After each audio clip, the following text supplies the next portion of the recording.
Hello guys, good morning to all of you. तो आज start करने वाले हैं चैप्टर नंबर 3, इस बुक का मोस्ट अवेटेड चैप्टर।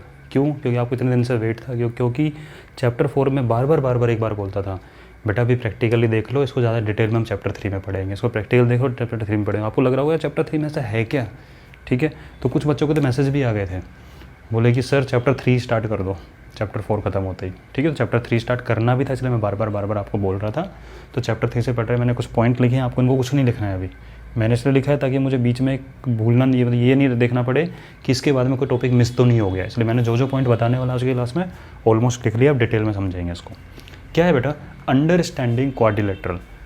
क्वाड्रिलेटरल को समझना है चैप्टर में पूरा डिटेल में समझेंगे, उसकी ईच एंड एवरी प्रॉपर्टी समझने वाले। क्वाड्रिलेटरल होता क्या है, क्या क्या प्रॉपर्टीज़ होती हैं, कितने टाइप का होता है, अलग डिफरेंट कैसे होते हैं, अगर हमें प्रॉपर्टी पता हो क्या हम उसका नेम बता सकते हैं, ये जो वगैरह वगैरह जो भी होगा ये। ठीक है, तो सबसे पहले क्वाड्रिलेटरल वर्ड को समझते हैं। क्वाड्रिलेटरल, ठीक है, तो क्वाड मतलब होता है 4। तो क्वाड्रिलेटरल ऐसा पॉलीगॉन जिसमें 4 साइड्स हो। ठीक है, ये बात की बात है, पहले एक एक करके समझते चलते फिर क्वाड्रिलेटरल तक आएंगे। तो सबसे पहले बात आती है प्लेन सरफेस। वर्ड लिखा हुआ है तो आपको समझ में आना चाहिए ईच एंड एवरी टर्म, इसलिए मैंने जितने भी हाईलाइटेड टर्म थे सब उठा लिए। प्लेन सरफेस कुछ नहीं होता, जो आप प्लेन पेपर यूज़ करते हो दैट इज़ प्लेन सरफेस। मैं वाइट बोर्ड यूज़ कर रहा हूँ, एक प्लेन सरफेस है। प्लेन तो आप जानते हो, कुछ उबड़ खाबड़ ना हो, प्लेन हो बिल्कुल, चाहे आपके नोटबुक का पेज हो चाहे बुक का पेज हो, ठीक है, चाहे आपका फर्श हो, ये वो सब है प्लेन सरफेस। तो कुछ लिखने वाली बात नहीं है, बस पॉइंट था इसलिए मैंने ले लिया ताकि आपको कन्फ्यूजन नहीं हो सर ये होता क्या है। ठीक है, प्लेन सरफेस हमारा हो गया, लिखने की रिक्वायरमेंट नहीं है उसको। ठीक है, बुक में दिया हुआ है, पढ़ा करो। और हाँ भैया एक चीज़ है, बुक पढ़ने की रीडिंग हैबिट मैथमेटिक्स में भी डाल लेना, क्योंकि ये जितने भी पॉइंट्स हैं, देखो पता है मैथ्स में एक हैबिट गंदी होती है बच्चों की, वो सिर्फ एक्सरसाइज के क्वेश्चन के पीछे पड़ते हैं। एक्सरसाइज क्वेश्चन कर ले, एक्सरसाइज क्वेश्चन, अरे यार एक्सरसाइज छोड़ो भाई, उससे पहले एग्जाम्पल भी करना सीखो। ठीक है, मैं एग्जाम्पल कराता हूँ तो मैं आपको हैबिट डेवलप कर दूंगा, और कुछ को हो भी गई होगी कि एग्जाम्पल भी इंपॉर्टेंट होता है। ठीक है, तो एक्सरसाइज पहले एग्जाम्पल करना है, और एग्जाम्पल करने से पहले थियोरटिकल पार्ट को पढ़ा करो। ये बताओ यार, साइंस पढ़ते हो, एसएसटी पढ़ते हो, इंग्लिश पढ़ते हो, उसके थ्योरी वाला पार्ट नहीं पढ़ते हो? तो मैथमेटिक्स में आपने मैथमेटिक्स को सिर्फ इतना सा क्यों बना दिया कि सिर्फ हमें तो एक्सरसाइज के क्वेश्चन करने? हाँ, इतना मैथ्स नहीं होता है उस चैप्टर में, जो लिखा होता है सारी डिटेल फालतू में तो लिखते नहीं है, कुछ काम की होती होगी और बहुत काम की होती है। ठीक है, तो आज आपका काम ये है, इस क्लास को लेने के बाद में बुक को उठाना, ठीक है, और एक्सरसाइज से पहले वाली थ्योरी को पढ़ने की कोशिश करना, आपके मोस्टली कंसेप्ट क्लियर हो जाएंगे। ठीक है, थ्योरी पढ़ो, उसके बाद में जो हाईलाइटेड वर्ड हो तो उन पर जरूर ज़्यादा फोकस किया करो। अच्छा ये क्या चीज़ है, हाईलाइट करके रखते हैं, बोल्ड करके रखते हैं उस लेटर को, पेंसिल से मार्किंग करो नोट्स की तरह, फिर एग्जाम्पल पे मूव करो। ठीक है, और उसके बाद में एक्सरसाइज करोगे तो विदाउट टीचर हेल्प के भी आप 80% तक तो कवर कर दोगे अपने आप ही। ठीक है, चलो अगला है प्लेन कर्व। कुछ नहीं होता, आपको एक जगह से आपने स्टार्ट किया, आपने कुछ भी बनाना स्टार्ट किया, बस पेंसिल उठानी नहीं और आप कुछ भी बना दो, ये प्लेन कर्व है। यानी प्लेन पेपर पे आप बिना पेंसिल को उठाए हुए जो कुछ भी बना दोगे, ये प्लेन कर्व निकल के आ जाएगा। बस पेंसिल एक बार जान लगाने के बाद उठानी नहीं है उस चीज़ को, तो ये होता है आपका प्लेन कर्व। प्लेन पेपर के ऊपर आप कुछ भी बना दो तो दैट इज़ प्लेन कर्व। ठीक है, बस एक टर्म था इसलिए मुझे बताना था ताकि कन्फ्यूजन नहीं हो कुछ भी। अब धीरे धीरे करके डेफिनेशन लिखने वाले काम पे स्टार्ट करते हैं। पॉलीगॉन, वैसे मैंने 7th क्लास में भी बताया हुआ है, ये 7th में बताया मैंने बच्चों को, तो आप चाहो तो वहाँ से भी देख सकते हो, कोई बात नहीं, हम यहाँ पढ़ेंगे पॉलीगॉन क्या होता है। पॉलीगॉन डेफिनेशन लिखते हैं फिर समझते हैं इसको, साथ साथ लिख लो। A closed curve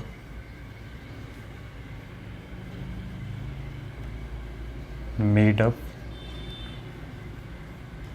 by straight lines.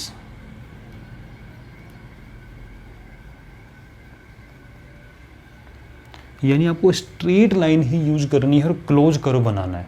ठीक है, तो वो क्या हो जाएगा, पॉलीगॉन हो जाएगा। बोले सर बताओ इसमें कौन कौन से पॉलीगॉन हो सकते हैं? तो देखो बेटा, आपने 3 स्ट्रेट लाइन ली, 1 2 3, इससे क्लोज कर्व बनाया, दैट इज पॉलीगॉन है।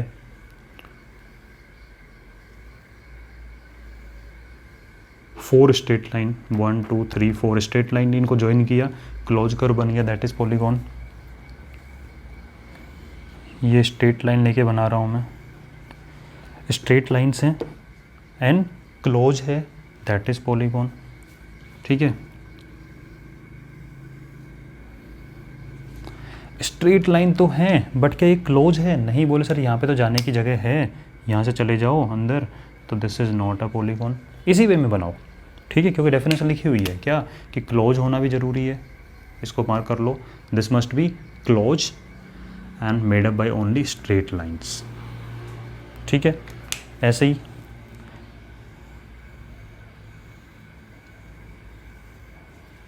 क्लोज है, स्ट्रेट लाइन सी है भाई, ये इस पार्ट हो गया straight line straight line straight line straight line straight line, तो है ये वाली चीज़। ठीक है, इनको बनाते चलो साथ साथ में।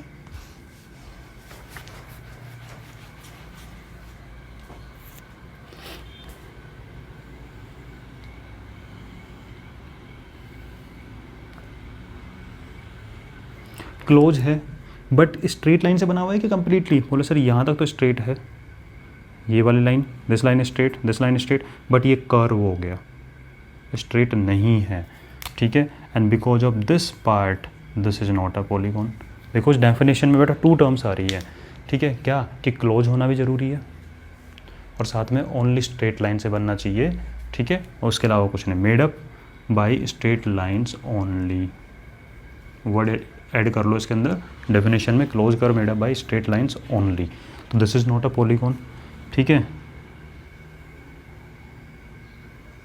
क्लोज है बट स्ट्रेट लाइन नहीं है, this is not a polygon.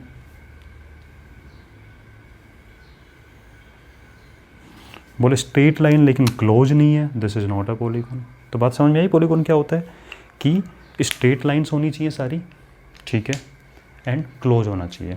If it is satisfying these two condition ये पॉलीगॉन बन जाता है। ठीक है, एक बार इसको नोट कर लो जल्दी से, डायग्राम साथ साथ बना लिया करो।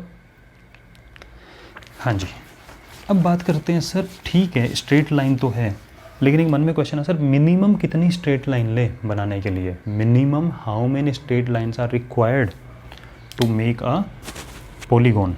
तो सुनो, अगर मैं सिंगल स्ट्रेट लाइन लूँ तो क्या क्लोज होगी ये? नो। स्ट्रेट लाइन तो ठीक है बट क्या क्लोज हो रहा है कहीं पे? नो।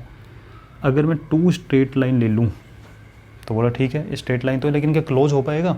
अब टू स्ट्रेट लाइन को कितना ही पास पास ले लो बेटा, क्लोज तो नहीं हो पाएगा ये। ठीक है, समझ रहे हो इस चीज़ को? लेकिन अगर मैंने थ्री स्ट्रेट लाइन ले ली तो क्लोज हो जाएगा। तो you require at least three straight line, we need at least three straight lines to make, ठीक है, आ क्लोज्ड कर्व। भाई एटलीस्ट थ्री की रिक्वायरमेंट तो दरवाज़ा बंद करने के लिए। ठीक है, दो तो बन जाएंगी, ये थर्ड तो चाहिए ना कम से कम। तो एटलीस्ट कितनी की रिक्वायरमेंट है बेटा? थ्री की रिक्वायरमेंट है। तो इस क्वेश्चन को मॉडिफाई करके पूछा जा सकता है अलग वे में कि ऐसा, अच्छा बताओ ये पॉलीगॉन होगा कि नहीं होगा? सिंगल लाइन से क्या पॉलीगॉन बनता है? बोले नहीं बनता सर, क्लोज नहीं है। क्या टू लाइन से पॉलीगॉन बनता है? बोले सर नहीं बनता, क्लोज नहीं है।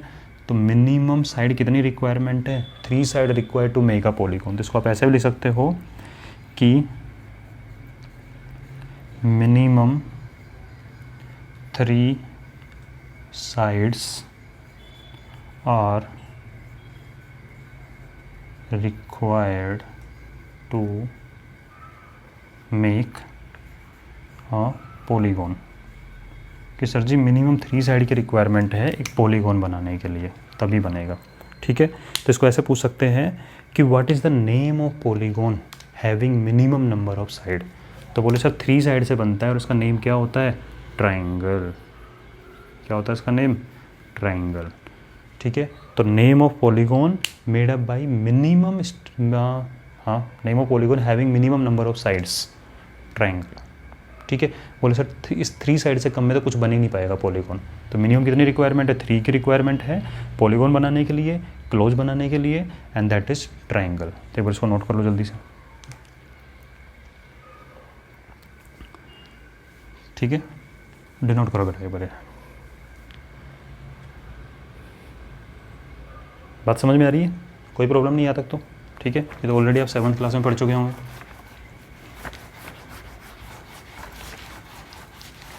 अब बात करते हैं कि सर उसके बाद में कितनी साइड लेके पॉलीगॉन तक बना सकते हैं।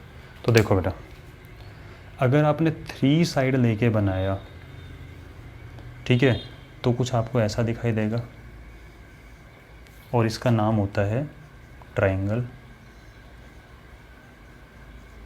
ठीक है, अगर आपने साइड्स, तो एक काम करता हूँ मैं ऐसे लिखता हूँ इस चीज़ को, रुको एक सेकंड रुको, टेबल सी फॉर्म में बनाओ, यहाँ लिखो साइड्स। ठीक है, यहाँ बनाएंगे शेप और यहाँ रहेगा नेम। ठीक है, तो अगर साइड 3 है तो शेप होगा ऐसा कुछ, कुछ भी हो सकता है। ठीक है, राइट एंगल ट्रायंगल भी हो सकता है, कैसा भी हो सकता है, इक्विलेटरल ट्रायंगल हो सकता है। नेम होगा इसका ट्रायंगल। अगर 4 साइड कर दें तो कुछ भी शेप हो सकती है, नेम होगा quadrilateral.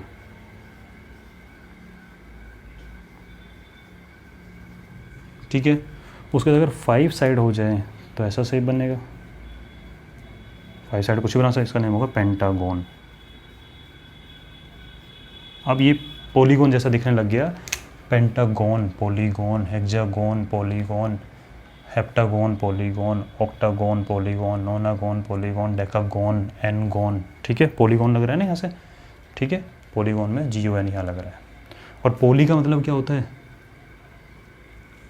More than 1, more than 2 polygon. ठीक है, अगला बात करें 6, तो 6 की शेप ऐसी हो जाएगी, तो क्या हो जाएगा, हेक्सागोन। ठीक है, अब मैं शेप बना लो, आप शेप कैसे बना लो यार, कोई फ़र्क नहीं पड़ रहा। 7 वाले को बोलते हैं हम हेप्टागोन। ठीक है, 8 वाले को बोलते हैं ऑक्टागोन। 9 साइड है तो उसको बोलते हैं नोनागोन। ठीक है, और अगर 10 साइड है तो डेकागोन। और ऐसे 11 चलता रहेगा, 12 चलता रहेगा, ऐसे अगर मान लो n हो तो कोई दिक्कत नहीं है, जो है उसको लगा दो भाई। ऑक्ट मतलब 8 होता है, नोना मतलब 9 होता है, डेक मतलब 10 होता है, हेप्टा मतलब 7 होता है, हेक्सा मतलब 6 होता है। यानी जो भी होगा वो तो लगाएंगे, तो लास्ट में क्या लगाना होता है, गोन लगाना होता है। ठीक है, तो ये चीज़ हो गई, बस इसको बना लो। चाहे तो आपकी बुक में भी है, अगर NCERT आपके पास तो बनाने की रिक्वायरमेंट नहीं है, फिर भी बना लो यार, 2 मिनट लगेगी, रिविज़न हो जाएगा, कोई दिक्कत नहीं है, बना सकते हो। ठीक है, हाँ जी, तो अब तक हमने यही पढ़ लिया है टॉपिक। तो पॉलीगोन क्या होता है बता दिया है, किस किस टाइप के हो गए, 3 साइड का भी हो सकता है, 4 का, 5 का, 6 का, 7, 8, 9, 10, कितनी भी साइड का पॉलीगोन हो सकता है। ठीक है, n साइड्स। अब बात करते हैं interior and exterior of close curve. किसी भी क्लोज कर्व का इंटीरियर का मतलब क्या होता है, एक्सटीरियर का मतलब क्या होता है, इंपॉर्टेंट है अगले टॉपिक्स के लिए, इसलिए मैंने बताया है। इसलिए छोटे छोटे टॉपिक सब उठाए बेटा मैंने। इंटीरियर, मान लो आपने कोई भी कर्व बनाया हुआ है, इंटीरियर का मतलब होता है इनसाइड। आप लोगों ने देखा होगा इंटीरियर डिज़ाइनर। ठीक है, इंटीरियर डिज़ाइन करने मतलब होता है घर के अंदर का डिज़ाइन करना, बिल्डिंग बनाना या बाहर से करना, वो इंटीरियर डिज़ाइनिंग नहीं होती। इंटीरियर मतलब इनसाइड की बात करते हैं। ठीक है, तो इंटीरियर मतलब हो गया, तो आप नेक्स्ट पॉइंट लिखोगे interior of close curve. Interior of closed curve, और इंटीरियर के ब्रैकेट में लिख दो इनसाइड, इससे अच्छे ज़्यादा समझ में आएगा। इनसाइड मतलब अंदर की तरफ बात कर रहे हैं। ऐड सुना है, ये अंदर की बात है। ठीक है, तो ये अंदर की बात है, तो ये अंदर की बात है। तो अंदर की साइड में जो कुछ भी करोगे तुम, ये सब क्या होगा, इंटीरियर हो जाएगा। ठीक है, तो interior of close curve means inside of the close curve, जो भी होगा अंदर होगा। ठीक है, सेकंड आता है एक्सटीरियर ऑफ क्लोज कर्व।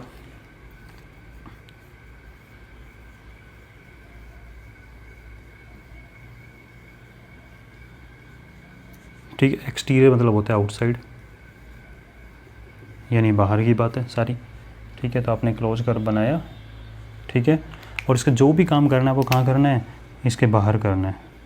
बाहर की साइड में कोई लिमिट नहीं है, जहाँ घूमो घूमो। इंडोर गेम्स, आउटडोर गेम्स देखा है ना, तो इंडोर गेम हम अंदर अंदर ही खेल सकते हैं, आउटडोर गेम हम बाहर कहीं भी खेल सकते हैं। ठीक है, दूसरी बात, इंटीरियर की अगर हम बात करें, इंडोर गेम की बात करें, आपस में लिमिट होती है क्या, कि इस बाउंड्री को क्रॉस नहीं करना। अगर आप इंटीरियर की बात कर रहे हो तो देयर इज अ बाउंड्री। जिसके अंदर ही आपको काम करना सारा होगा। और बाहर खेलने में कोई बाउंड्री होती है, हम कहीं तक चले जाते हैं। आपने शॉट मारा, क्रिकेट खेल रहे हो, बॉल दूर तक चली गई, क्या आप बोलते नहीं मैं उससे बाहर नहीं जाऊँगा, ठीक है। तो वही होगी exterior, outside, there is no boundary. तो इंटीरियर केस में there is a boundary,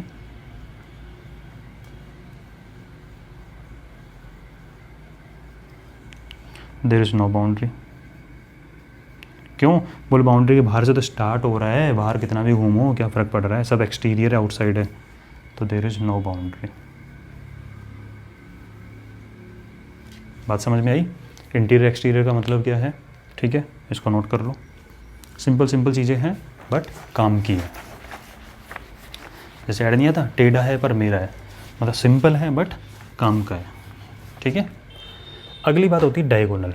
next topic is diagonal. धीरे धीरे हम चैप्टर के अंदर घुसते जा रहे हैं, ठीक है, इसलिए सीरियसली सुनते रहो। डायगोनल क्या होता है, डेफिनेशन क्या होती है डायगोनल की? इफ वी जॉइन टू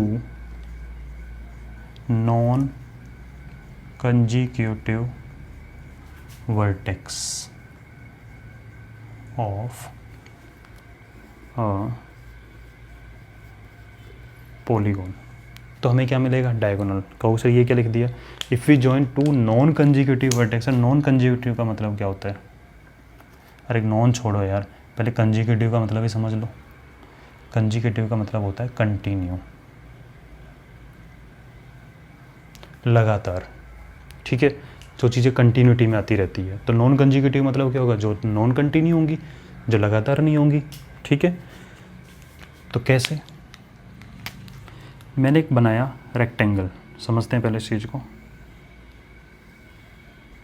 और यहाँ पे आप ये भी समझ सकते हो, टू नॉन कंजिक्यूटिव वर्टेक्स बोल दो या टू नॉन एडजेसेंट, या टू नॉन एडजेसेंट।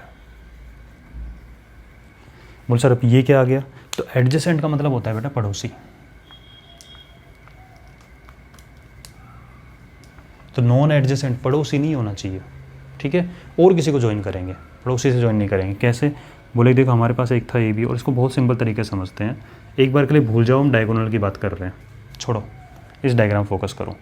मान लीजिए कि ये आप टोटल 4 फ्रेंड हो, 4 फ्रेंड आपस में बैठे हुए हो किसी भी जगह पे इस तरह से बना के शेप, ठीक है। या आपने एक शेप बनाया पहले अर्थ के ऊपर, एक जगह पे आप जाके बैठ गए, यहाँ पे आपका फ्रेंड बैठ गया, थर्ड फ्रेंड बैठ गया, फोर्थ फ्रेंड बैठ गया, ठीक है। और आप लोग गेम खेलना है, क्या? Passing game. कैसा गेम खेलना है? पासिंग गेम खेलना है, पास कर करके। तो आप बोलोगे, देखो आप खुद सोचो, ये आप हो, आप बी को पास कर सकते हो? बोले हाँ। क्या? बोले मैं यहाँ से कोई चीज़ फेंकूँ। और आपने क्या बना रखा है, जो लाइन है ना, ये लाइन एक्चुअल में आपने इस तरह से कुछ ग्रूविंग टाइप में बना रखी है, जिस लाइन के अंदर होता है ना, जिस तरह से नाली टाइप में होती है कुछ, जिसमें अगर आप कोई चीज़ रोल करो तो चली जाएगी सीधी सीधी, ठीक है। तो आपने एक तरह से इस तरह शेप बना दिया कुछ, कि ये आप बैठे हुए, मान लो आपने इस तरह से कुछ शेप बना दिया यहाँ पे अपने फ्रेंड के पास भेजने के लिए, कि यहाँ से अगर आपने बॉल को रोल किया तो रोल होते होते पहुँच जाएगी एक पाथ के अंदर। थोड़ा सा गड्ढा टाइप में, नाली टाइप में बना रखा है आपने ये, ठीक है। तो कोई दिक्कत नहीं, आपको अगर इसको बी को पास करना है तो इसमें आप बॉल को धक्का दोगे और लुढ़कती लुढ़कती नाली के अंदर जाके बी तक पहुँच जाएगी। यानी ए से बी तक जाने का रास्ता तो है हमारे पास, ठीक है, ओके, अच्छी बात है। बोला ए से डी पे जाने का रास्ता है? बोले हाँ, ए से डी पे जाने का रास्ता भी है, इस तरीके से बना रखा है। बोले ए से सी पे जाने का रास्ता तो है ही नहीं, तो कैसे पहुंचाएंगे? जब आपको नहीं है रास्ता जाने का तो आप बनाओगे क्या, इस तरीके से, ठीक है। दूसरी बात समझ सकते हो, अगर अब बी की बात पकड़ते हैं, बोले बी से ए पे जाने का रास्ता, देखो ए से बी पे पहुंच जाएगा, ए से सी पे पहुंच जाएगा, और ए से डी पे पहुंच जाएगा। और ये ओरिजिनल में नहीं था, ये आपने बाद में बनाया है, ठीक है, रास्ता। सिर्फ गेम को समझो, इसको बताते हैं बाद में। अब बी को पकड़ते हैं, क्या बी से ए पे पहुंचने का रास्ता है? बोले हाँ, इसमें वापस भी तो भेज सकता है ये, ओके। क्या बी से सी पे चला जाएगा? बोले हाँ, यहाँ से भेज दो, कोई प्रॉब्लम नहीं है। बोले क्या बी से डी पे जाने का रास्ता बना हुआ है? बोले नहीं है, तो बोले हमें बनाना पड़ेगा। अब बी से डी पे भी जा सकता है। सी को पकड़ते हैं, क्या सी से बी पे जा सकता है? बोले जा सकता है। क्या सी से डी पे जा सकता है? जा सकता है। क्या सी से ए पे जा सकता है? बोले हाँ, ए ने जो रास्ता बनाया था वही रास्ता यूज करके सी से ए पे चला जाएगा, ठीक है। डी की बात पकड़ते हैं, क्या डी से ए पे जा सकता है? जा सकता है। डी से सी पे जा सकता है, जा सकता है, डी से बी पे जा सकता है, रास्ता बन गया नया, जा सकता है। ठीक है, तो ओरिजिनली जो चीज़ें थी हमारे पास में A B, B C, C D, A D, ये तो थे साइड्स। ठीक है, A B, B C, C D and A D, ये तो क्या थे हमारे साइड्स जो ओरिजिनली थे। नए रास्ते आपने बनाए हैं, तो जो नए रास्ते आपने बनाए हैं ए सी और बी डी, ये हैं हमारे डायगोनल। क्या है ये? डायगोनल। कहने का मतलब ये है, मैंने कहा था नॉन एडजेसेंट को ज्वाइन करो, जो पड़ोसी नहीं है उनको ज्वाइन करो। तो आप देखो ए का पड़ोसी बी है क्योंकि कनेक्टेड है, ए का पड़ोसी डी है, कनेक्टेड है, ए का पड़ोसी सी नहीं है, कनेक्टेड नहीं था, हमने किया। तो आपने एक तरीके से ए के एडजेसेंट में बी है, ए के एडजेसेंट में डी है, इनको तो कनेक्शन है ऑलरेडी। नॉन एडजेसेंट जो पड़ोसी नहीं था सी, उनको जो कनेक्शन दिया है लाइन को ज्वाइन करके, दिस इज डायगोनल। या फिर ए और बी कंजिक्यूटिव है, पास पास आ रहे हैं, ए और सी कंजिक्यूटिव है, पास पास आ रहे हैं, ए और सी कंजिक्यूटिव नहीं है, इनको हमने ज्वाइन किया, तो क्या हो गया? डायगोनल।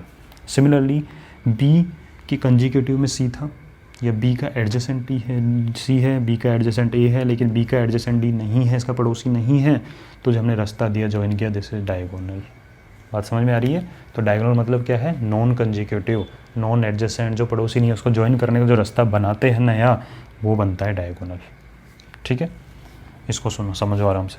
ठीक है, अब डायगोनल से रिलेटेड एक इंपॉर्टेंट क्वेश्चन आता है।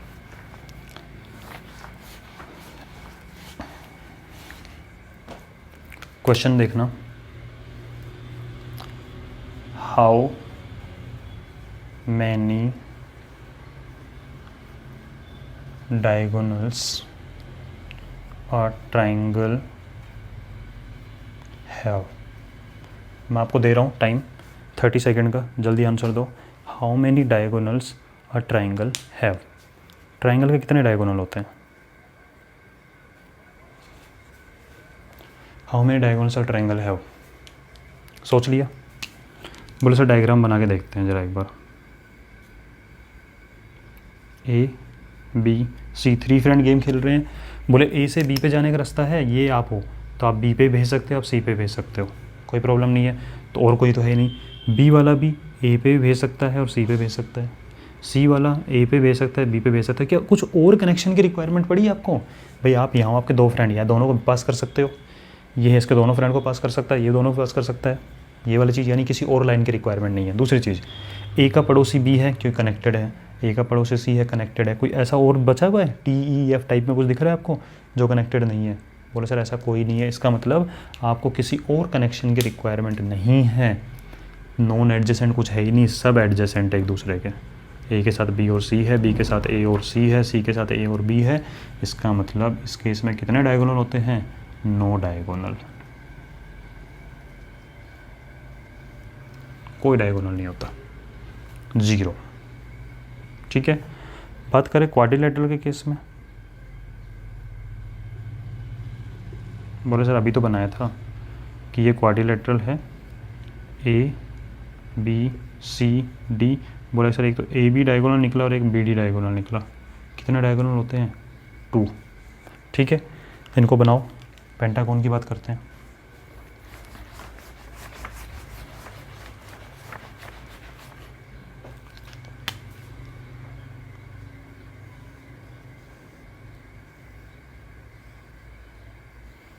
इम्पोर्टेंट है बेटा, क्यों? क्योंकि नेक्स्ट टॉपिक इसी समझ में आएगा कि कॉन्वेक्स क्या होता है और कॉनकेव क्या होते हैं। ठीक है, इसलिए मैं समझा रहा हूँ डायगोनल डिटेल में। तो देखो भाई, ये है आपका A B C D E. Okay, A से बोलो सर बी पे जाने का रास्ता है क्या? ए से सी पे जाने का रास्ता है? नहीं है, तो बना दिया। क्या ए से डी पे जाने का रास्ता है? नहीं है, बना दिया। सबके साथ खेलेगा ये। ए के साथ ई पे जाने का रास्ता है। बी पॉइंट को पकड़ते हैं। क्या बी से ए पे जाने का रास्ता है? क्या बी से ई पे जाने का रास्ता है? नहीं है, तो बना दो। क्या बी से डी पे जाने का रास्ता है? नहीं है, बना दो। क्या बी से सी पे जाने का रास्ता है? सी को पकड़ते हैं। सी से बी पे है, सी से ए पे बन चुका, सी से ई पे नहीं बना, तो बनाओ। सी से डी पे है, डी को पकड़ो। डी से सी है, डी से बी है, डी से ए है, डी से ई है, मतलब बन चुके हैं, ठीक है। और उसके बाद में आप पकड़ लो ई को, तो ई से ए है, ई से बी बन चुका, ई से सी बन चुका, अब सारे बन चुके। कितने डायगोनल निकल के आपके? 1। डायगोनल कौन कौन से इस केस में? तो A C is the diagonal, A D is the diagonal, B E is the diagonal, B D is the diagonal, C से सी ए जो कि आ चुका है ऑलरेडी, सी ए सी तो एक ही होता है, सी ई नहीं आया तो लिख दो, डी बी आ चुका है, डी ए आ चुका है, ठीक है। और ई पॉइंट से ई बी ऑलरेडी नाम लिख चुके हम, ई बी और ई सी। तो कितने डायगोनल निकल के? 5 डायगोनल। रटने नहीं है, हमें समझना है डायगोनल कंसेप्ट क्या है, ठीक है। तो इस तरीके से डायगोनल होता है जब आप नॉन एडजेसेंट को, जो पड़ोसी नहीं है, उनको कनेक्ट करते हो, तो क्या निकल के आता है आपका? डायगोनल, ठीक है। ये हो गया, एक बार इसको नोट कर लो जल्दी से। तो ऐसे बैठ के आप खेल सकते हो, कितने डायगोनल बनेंगे, कैसे क्या होगा। इनका एक फॉर्मूला भी बनता है, बाद में बताऊंगा वो चीज़, अभी नहीं। अब बात आती है कॉन्वेक्स और कॉनकेव। तो कॉन्वेक्स कॉनकेव आने के लिए बस एक छोटे से 2 मिनट के लिए डायगोनल पे उड़ जाएंगे। मैं आपके सामने कुछ शेप बना रहा हूँ, ठीक है।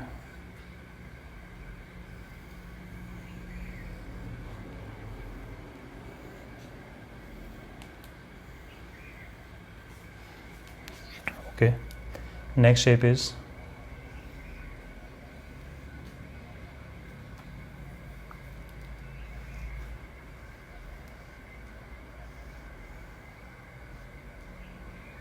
ये काम करते हैं, इसको डायग्राम को 2 ही रखते हैं, बना मत बेटा, एक पर को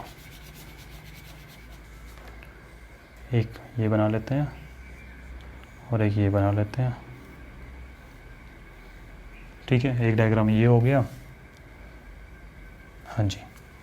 अब सुनो ज़रा, फटाफट से डायगोनल बनाने हैं। तो बोले सर एक तो ये हो गया, एक ये हो गया, इसमें एक ये हो जाएगा, एक ये हो जाएगा। इसकी बात करें, देखो ये ए है, बी सी डी ई, ए से सी पे जाने का रास्ता नहीं था, ए से डी पे जाने का रास्ता नहीं था, बी का ई मिल गया, बी का डी मिल गया, ठीक है। सी का बी है, सी ए है, सी ई हो जाएगा, सारे बन गए, ठीक है। इसके डायगोनल बनाओ, थोड़ा डिफरेंट है।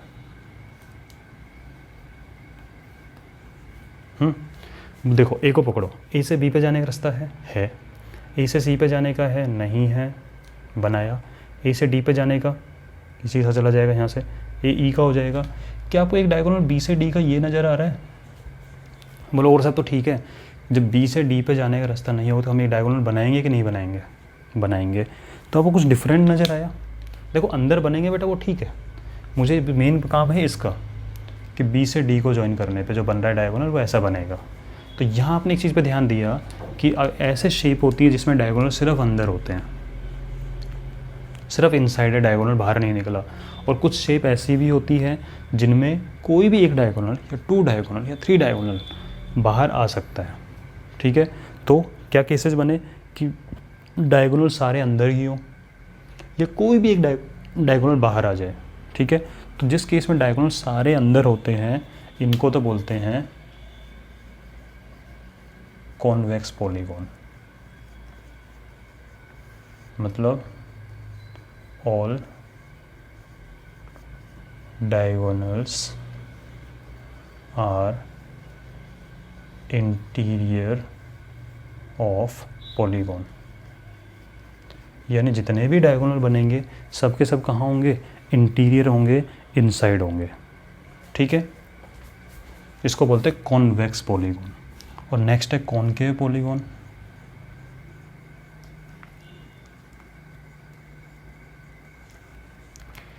Any one of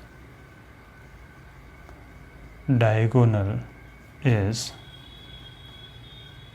exterior of polygon. भाई पॉलीगॉन तो है, ठीक है, क्लोज कर्व था, made up of straight line, but अगर सारे डायगोनल अंदर हों, convex, all diagonal interior polygon. एक भी बाहर आ गया, any one of the diagonal is exterior polygon, this is known as concave polygon.